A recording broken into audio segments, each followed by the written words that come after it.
હવે તમે વિચારો કે કોઈ કંપની દ્વારા એમના એમ્પ્લોઈઝને એવો આદેશ જાહેર કરી દેવામાં આવે તો કે ભાઈ તમે લગ્ન નથી કર્યા, તમે ડિવોર્સી છો તો લગ્ન કરી લો, નહીંતર તમારે નોકરી છોડવી પડશે, રિઝાઇન આપવું પડશે. હેલો, સંદેશ ન્યૂઝના ડિજિટલ પ્લેટફોર્મ સાથે હું છું માલવી. હું વાત કરી રહી છું ચીનના શેડિંગ પ્રાંતની એક કંપનીની કે જ્યાં એમના એમ્પ્લોઈઝને એવો આદેશ આપવામાં આવ્યો છે, અલ્ટિમેટમ આપવામાં આવ્યું છે કે જે મહિલાઓ અનમેરિડ છે યા તો પછી ડિવોર્સ લીધેલા છે એવી મહિલાઓ સપ્ટેમ્બર 2025 સુધીમાં જો લગ્ન નહીં કરે, મેરેજ નહીં કરે તો એમને નોકરીમાંથી રેઝિગ્નેશન આપવું પડશે.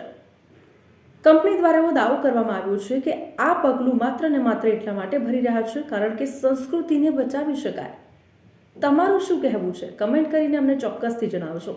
અને આવા જ ઇન્ફોર્મેટિવ વિડીયોઝ જોવા માટે સંદેશ ન્યૂઝના ડિજિટલ પ્લેટફોર્મ સાથે જોડાયેલા રહો.